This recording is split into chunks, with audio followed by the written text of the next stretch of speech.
Dios les bendiga, continuamos con nuestra serie de sectas y religiones y hoy vamos a estar hablando sobre la religión del catolicismo. ¿Okay? Es la fe profesada por los fieles de la Iglesia Católica, ¿okay? Apostólica y romana, Iglesia Católica, Apostólica y Romana. Vamos a repasar qué es una religión primeramente. Una religión, de acuerdo a la Real Academia Española, es un conjunto de creencias o dogmas acerca de la divinidad que tienen que ver con sentimientos de veneración y temor hacia ella, normas morales para la conducta individual y social y de prácticas rituales, principalmente la oración y el sacrificio para darle culto. Comenzamos. Muy bien. El catolicismo, como dije, es la fe profesada por los fieles de la Iglesia Católica Apostólica Romana y su teología, doctrina, liturgia, sus principios éticos y normas de comportamiento derivadas. La denominación romana obedece al que tiene como cabeza, ¿verdad? Tienen como cabeza al obispo de Roma, el llamado Papa. ¿Okay? Luego de esto cuenta con una sucesión jerárquica de arzobispos, obispos, sacerdotes, etc. ¿Okay? Los curas, etc. La doctrina fundamental se basa en el credo que contiene lo formulado en los concilios ecuménicos de la historia. Esta presenta una rica tradición de reverencia a María y a los santos. La Iglesia Católica se considera a sí misma como la única iglesia fundada por Cristo y la membresía se obtiene por medio del bautismo de infantes. Vamos a exponer, ¿verdad?, varios de los puntos que mencioné, que realmente vamos a ver que son doctrinas fundamentales del catolicismo, pero que realmente no están para nada fundamentadas en el canon bíblico, en la palabra del Señor, y tampoco en la práctica de nuestro Señor Jesucristo, ni la práctica de los apóstoles. Ok, comenzamos. Algunas de las doctrinas fundamentales dentro del catolicismo. Vamos a comenzar con la infalibilidad papal, ¿verdad? Ellos dicen que el Papa, el obispo de Roma, que es el obispo principal sobre toda la Iglesia Católica, es infalible, le llaman el Santo Padre. O sea, dicen que él es el representante de Dios en la tierra. Wow. Vamos a ver acá. En Gálatas capítulo 2, versículos del 11 al 14, vamos a ver cómo el apóstol Pablo reprende al apóstol Pedro, que recordemos, ¿verdad? Para darle contexto a esto, el apóstol Pablo fue llamado luego, ¿verdad?, de que el Señor Jesucristo ascendiera al Padre, resucitara y ascendiera al Padre, pero el apóstol Pedro era columna de la iglesia y era de los 12 que Jesucristo mismo escogió y que caminó con Jesucristo el Señor en su ministerio terrenal. ¿Okay? Si alguien se podía atreverse a decir, que no se atrevían a decirlo para nada, porque no hay nadie infalible aparte de Dios, solo Dios es perfecto y no falla, todo ser humano bajo el cielo falla, ok, por eso esto es una idolatría y es terrible creer en esto, ¿verdad? En Gálatas 2, 11 al 14 nos cuenta este relato. Dice, Pablo reprende a Pedro en Antioquía, es el título. Dice, pero cuando Pedro vino a Antioquía, entonces Pablo escribiendo, le resistí cara a cara porque era de condenar. Pues antes que viniesen algunos de parte de Jacobo, del apóstol Jacobo, comía con los gentiles, o sea, con los que no eran judíos. Pero después que vinieron se retraía y se apartaba porque tenía miedo de los judíos, de la circuncisión. Y en su simulación participaban también los otros judíos, de tal manera que aún Bernabé, que era el compañero de misiones del apóstol Pablo, fue también arrastrado por la hipocresía de ellos. Pero cuando vi que no andaban rectamente conforme a la verdad del evangelio, dije a Pedro delante de todos, si tú siendo judío vives como los gentiles y no como judío, ¿por qué obligas a los gentiles a judaizar? O sea, no tiene sentido creer que el Papa es infalible. El Papa es un ser humano igual que usted, igual que yo. Esto es idolatría y está mal. ¿Verdad? Otra de las doctrinas fundamentales que tienen que ver con el Papa, ¿verdad? Con esa sucesión de los papas, que ellos le llaman que es una sucesión apostólica, supuestamente. La vemos, ¿verdad? Se puede refutar con Mateo capítulo 16, capítulo 16, versículos del 13 al 18. Vamos a ver qué dice acá. Mateo 16, del 13 al 18. Jesucristo, vino a la región de Cesarea de Filipo y preguntó a sus discípulos diciendo, ¿quién dicen los hombres que es el Hijo del Hombre? O sea, ¿quién dicen los hombres que soy yo? En otras palabras, dijo Jesús. Y ellos dijeron, unos Juan el Bautista, otros Elías y otros Jeremías o alguno de los profetas. Él les dijo, ¿y ustedes? ¿Quién decís que soy yo? ¿Quién ustedes dicen que yo soy? Preguntó Jesús. Respondiendo Simón Pedro dijo, tú eres el Cristo, el Hijo del Dios viviente. Entonces le respondió Jesús, bienaventurado eres, Simón, hijo de Jonás, porque no te lo reveló carne ni sangre, sino mi Padre que está en los cielos. Y yo también te digo que tú eres Pedro, y sobre esta roca edificaré mi iglesia, y las puertas del Hades no prevalecerán contra ella. Bajo la doctrina católica ellos dicen que como Jesús dijo que tú eres Pedro y sobre esta roca edificaré mi iglesia, dicen que Pedro era el fundamento de la iglesia, cuando no, eso no es lo que está diciendo el Señor aquí. Si lo leemos en contexto, vamos a ver que lo que Jesús estaba enfocando era en preguntarles a sus discípulos, ¿quién soy yo para ustedes? O sea, el fundamento de la iglesia es la revelación de quién es Jesucristo, que Pedro no lo recibió, ¿verdad? No le fue revelado por ningún ser humano, por carne ni sangre, como dijo Jesús, sino que el Señor, Dios Padre, se lo reveló a él y la verbalizó, dijo, tú eres el Cristo, o sea, el Mesías, el ungido de Dios, el Hijo del Dios viviente. Esa revelación es la roca sobre la cual el Señor edificaría su iglesia. Ese Cristo mismo es el fundamento, escribió el apóstol Pablo en otro lugar, y nadie puede poner otro fundamento. ¿Ok? Jesucristo es el fundamento, no el Papa, no el apóstol Pedro tan siquiera, ni ninguno de los 12 apóstoles, ni ningún apóstol o ministro es el fundamento. Los ministros del Señor Jesucristo estamos enviados por Dios a establecer el fundamento al predicar el evangelio para que los hombres y las mujeres crean que Jesucristo es el Señor, se arrepientan de sus pecados y reciban el perdón del pecado y la salvación y la condenación del infierno, para que no sean condenados, para continuar el ministerio de nuestro Señor Jesucristo. Así que la infalibilidad papal es un error, es una herejía, es un error doctrinal horrible. Punto número 2. La doctrina de las doctrinas fundamentales católicas dice que los sacerdotes tienen que ser célibes, o sea, no se pueden casar y que solamente pueden ser hombres.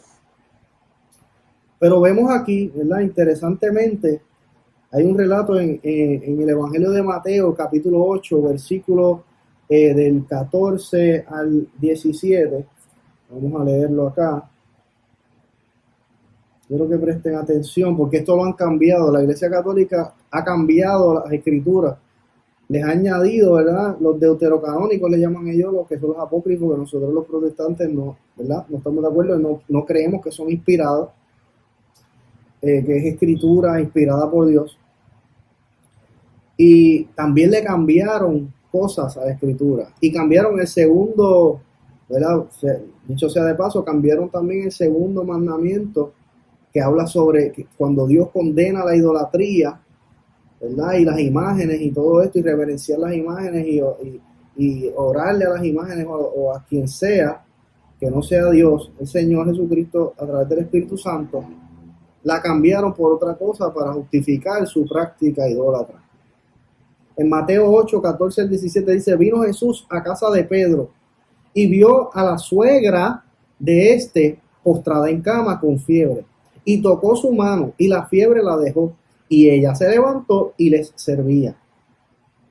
Y cuando llegó la noche trajeron a él muchos endemoniados, o sea, Jesús, muchos endemoniados, y con la palabra echó fuera a los demonios y sanó a todos los enfermos, para que se cumpliese lo dicho por el profeta Isaías cuando dijo, él mismo tomó nuestras enfermedades y llevó nuestras dolencias. Aleluya. O sea, que el apóstol Pedro tenía suegra, o sea, estaba casado. Jesús sanó a la suegra de Pedro. Está claro en la escritura. Entonces, ¿por qué dicen que los ministros no se pueden casar? No tiene sentido. El Señor mismo fue el que estableció la institución del matrimonio. Desde el inicio, Jesucristo, cuando le preguntaron del matrimonio, él dijo, hombre y mujer los creó al inicio. Y Dios no está de acuerdo con los divorcios, y eso es un tema para otro día, pero Si Dios mismo estableció el matrimonio como una unión santa, una unión que debe ser hecha como un pacto entre un hombre y una mujer, solo entre un hombre y una mujer, ¿por qué los sacerdotes, la Iglesia Católica, no les permite casarse? Y que solo pueden ser hombres tampoco, porque vemos que en el Antiguo Testamento hubo mujeres como Ruth, por ejemplo, como Esther, que fueron grandemente utilizadas por Dios. En el libro de los Hechos dice que había profetisa, había una mujer, creo que se llamaba Ana, que era una profetisa, que estaba en el templo todo el tiempo, en los evangelios, entiendo que es, y profetizó sobre la venida del Mesías. Y también dice que en los postreros tiempos derramaré de mi espíritu, dice el Señor, sobre toda carne, y vuestros hijos y vuestras hijas profetizarán. Así que Dios no hace acepción de personas por el sexo.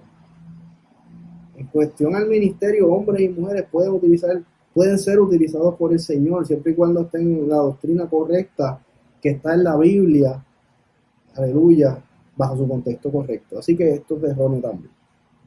Doctrina fundamental número 3 del catolicismo, las indulgencias.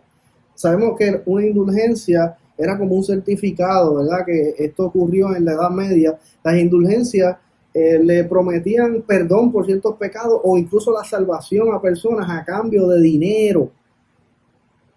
Pero la salvación es imposible obtenerla por dinero, amigo y amiga que me escuchan. La salvación se obtiene solamente como un regalo de Dios por medio de la fe en el Señor Jesucristo, en su sacrificio. Él murió en nuestro lugar, pagó la pena del pecado, la paga del pecado es muerte, dice Romanos. Pero la dádiva de Dios, el regalo de Dios en Cristo Jesús es la salvación, la vida eterna. Vamos a Efesios 2, del 8 al 9, vamos a ver qué dice. Efesios capítulo 2, del 8 al 9 dice, porque por gracia sois salvos, por medio de la fe. Esto es el apóstol Pablo escribiendo a la iglesia en Efesios. Y esto no viene de ustedes, no es de ustedes, pues es un don, un regalo de Dios, no por obras, o sea, no por nada que yo pueda hacer o que ustedes hayan hecho bien, porque para que nadie se jacte, para que nadie se gloríe. En el libro de Isaías también dice que nuestras buenas obras son como trapos sucios delante de Dios, que es perfecto. Así que no hay manera de nada que usted y yo hagamos. Lo mejor que nosotros podamos hacer, como quiera, es como un trapo sucio para Dios, que es perfectamente santo, que no tiene pecado en él. Por eso Dios es divino, porque es perfectamente santo. Dios es luz y no hay sombra de variación en él. Solo Dios es bueno, Dios Jesucristo. Todos nosotros somos malos. Por eso necesitamos un Salvador, que es el Señor Jesucristo. ¿Ok? Así que continuamos. Las indulgencias es una blasfemia terrible hacia el Señor Jesucristo, porque a causa de dinero, como mencioné, se le daba un certificado a la persona y la persona pensaba que ya por eso era salvo. Horrible. La salvación es por medio del arrepentimiento y la fe en Jesucristo, más nada. Ok. Doctrina fundamental del catolicismo número 4, el bautismo de infantes. El bautismo de infantes. Vamos a ver qué dice Mateo 3:13. Porque los católicos enseñan que uno bautiza, que como el bautismo es un sacramento, es una de las obras que nos salvan, que ya por sí está mal, porque ninguna obra, como mencioné y leímos en la palabra, nos salva, es la fe en Cristo Jesús. Se obtiene por la fe, no por obra. Pues está mal de por sí, pero bueno, Mateo 3:13 dice, entonces Jesús vino de Galilea a Juan al Jordán para ser bautizado por él. Esto es muy interesante porque la palabra dice que Jesucristo es nuestro modelo perfecto a seguir. La palabra dice que debemos ser imitadores de Jesucristo. Y en Hechos 2:38 también vemos que no solamente, ¿verdad?, nosotros, sino que Jesús mismo se bautizó en el agua como un ejemplo de cómo es que debe ser el bautismo. El bautismo se debe hacer a conciencia de lo que se está haciendo, sabiendo que el bautismo en agua es ser sumergido en agua también. No es por aspersión, no es que te tiran el agua encimilla, es que eres sumergido en el agua. Eso significa bautizo, bautismo en el griego.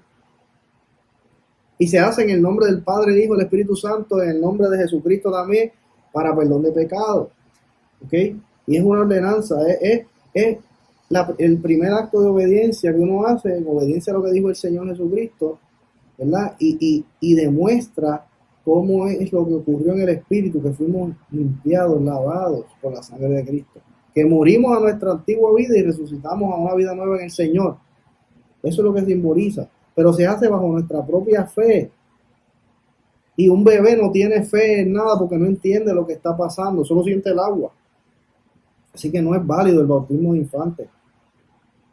Vemos que en Hechos 2:38, esto es lo que el apóstol Pedro les dijo a las personas que estaban escuchando su primera predicación después del día de Pentecostés, cuando fueron bautizados, sumergidos en el Espíritu Santo y fuego. Pedro les dijo, luego de que ellos le preguntaron qué tenemos que hacer para ser salvos, Pedro les dijo, arrepiéntanse y sean bautizados, sumergidos cada uno de ustedes en el nombre de Jesucristo para perdón de los pecados y recibirán el don del Espíritu Santo. O sea que era una decisión de ellos. Ellos tenían que bautizarse con la fe en Cristo y arrepentidos de sus pecados.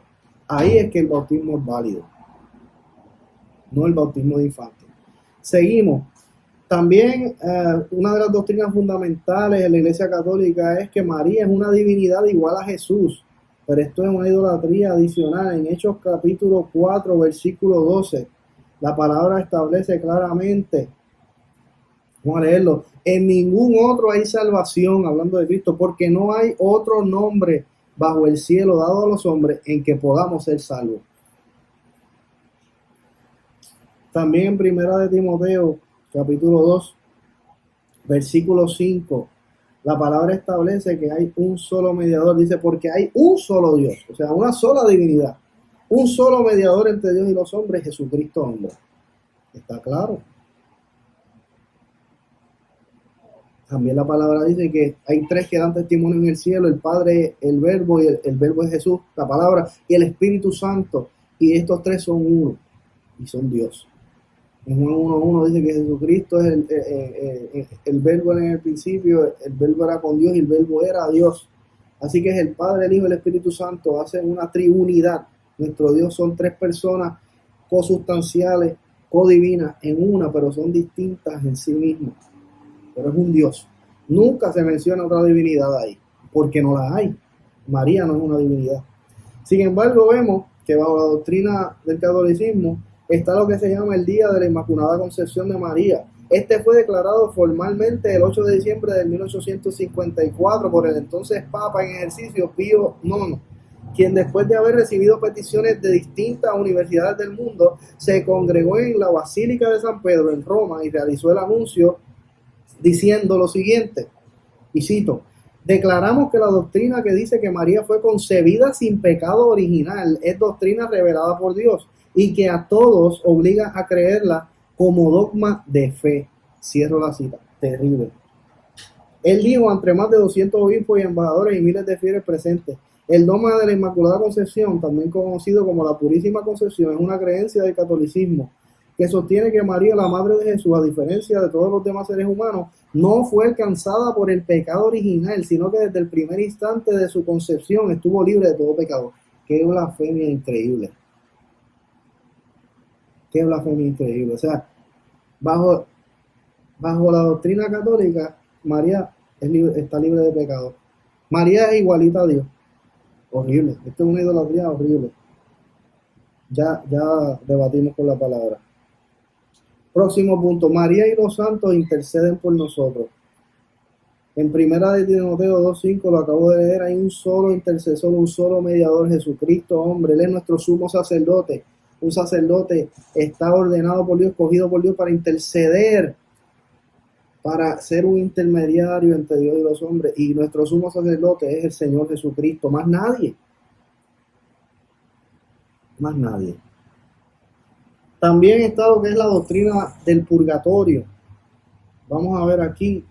La doctrina del purgatorio es que las personas mueren y se hacen una serie de rosarios, ¿verdad? De rezos, de oraciones por el alma de esta persona y mientras esta persona está en el purgatorio siendo purgado, limpiado de sus pecados para que entonces la persona ascienda al cielo. Esto no es para nada bíblico, es antibíblico, es una herejía. En el libro de los Hebreos, capítulo 9, versículo 27, dice, y de la manera que está establecido para los seres humanos, para los hombres, que mueran una sola vez, y después de esto el juicio. No hay nada entre medio. Si usted o yo morimos en nuestros pecados, sin arrepentirnos en el nombre de Jesucristo, sin haber entregado nuestra vida al Señor, sin haber puesto nuestra fe en su sacrificio como la única manera, en su nombre, para alcanzar la salvación, que es el perdón de nuestros pecados, morimos en nuestros pecados y nuestro fin será el infierno, el lago de fuego, eventualmente, luego del juicio final, la muerte segunda. No vamos al cielo, no hay un purgatorio, no hay una segunda oportunidad. Por eso es que esta vida usted tiene que aprovecharla al máximo ahora. Usted tiene que dejar de creerle a los líderes religiosos y a los sacerdotes y meterse usted mismo a estudiar la palabra de Dios y decirle: Dios, revélate a mi vida. Porque Dios quiere salvarle y se reveló en la Biblia, en la palabra. Pero es necesario que usted la lea, que usted la estudie. Eso significa escudriñar, estudiar la Biblia, para conocer a Dios, para entender la verdad y que nadie lo engañe a usted. Amén. Que así sea. Continuamos. El purgatorio es una herejía. Próximo, que la salvación solo se obtiene a través de la Iglesia Católica. Vamos a ver si eso es verdad y si es bíblico. En el Evangelio de Juan, capítulo 1, versículo 12, dice la palabra de Dios: más a todos los que le recibieron a Jesucristo, hablando de Jesús, a todos los que le recibieron, a los que creen en su nombre, les dio potestad de ser hechos hijos de Dios. Lo voy a repetir: más a todos los que le recibieron, a los que creen en su nombre, les dio potestad de ser hijos de Dios. No a los católicos. Ahí no menciona que tú tienes que ser parte de la Iglesia Católica. No. Si tú le recibes en tu vida como tu Señor, que significa tu Rey, tu dueño y tu Salvador, y tú te sometes a su voluntad a través de su palabra, interpretada en el contexto correcto, siguiendo la doctrina de Jesucristo y los apóstoles, que está ahí establecida y nadie le puede añadir ni quitar, tú vas a ser salvo, porque es por la fe en Él. Esto va de la mano con lo próximo, que es que la Iglesia Católica, la religión católica, dice que la salvación viene por los sacramentos, por la penitencia y las obras para obtener la salvación. Vamos a ver qué dice Lucas, capítulo 23, versículos del 42 al 43. Esta persona no hizo ni sacramento, ni penitencia, ni ninguna obra para ser salvo. Vamos a verificar. Esto fue, ¿verdad? Vamos a darle contexto. Esto fue cuando Jesús estaba crucificado. Habían dos ladrones a ambos lados. Habían sido condenados a muerte también por crucifixión, por el Imperio Romano. Y dice que uno que estaba al lado de Jesús, en ese momento le dijo: acuérdate de mí cuando vengas en tu reino.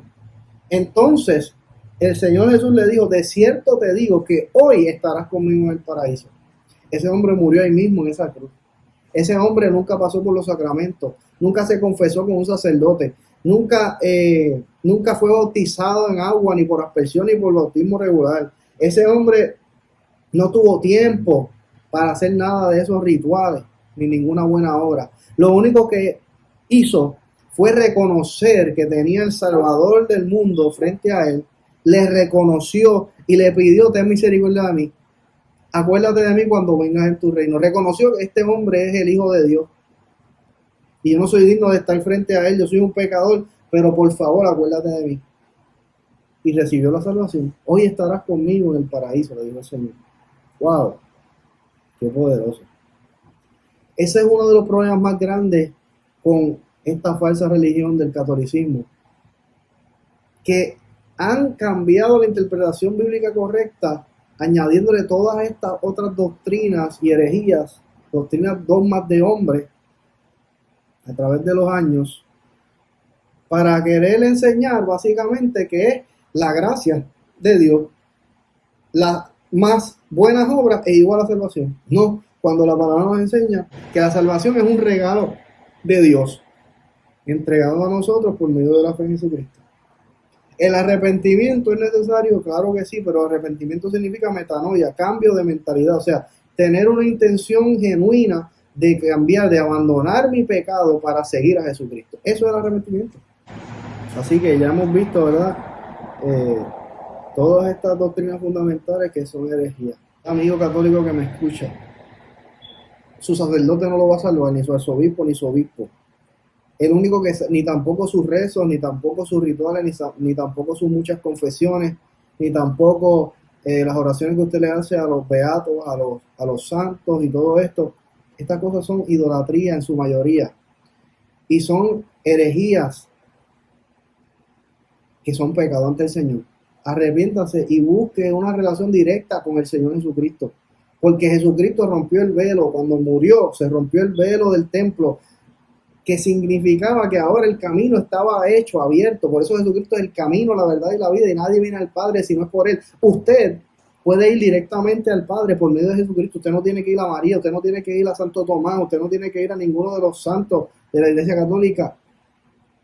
Vaya por medio de Jesucristo y pida al Espíritu Santo que lo liberte de esa idolatría y que lo liberte de ese sistema de falsa religión. Y usted recibirá la salvación. Camina en una relación real con Dios de acuerdo a su palabra, no de acuerdo al catecismo que le enseñaron. Porque Dios también llamará cuentas a aquellos que han tergiversado su palabra, que le han añadido y le han quitado. Dios les bendiga, iglesia.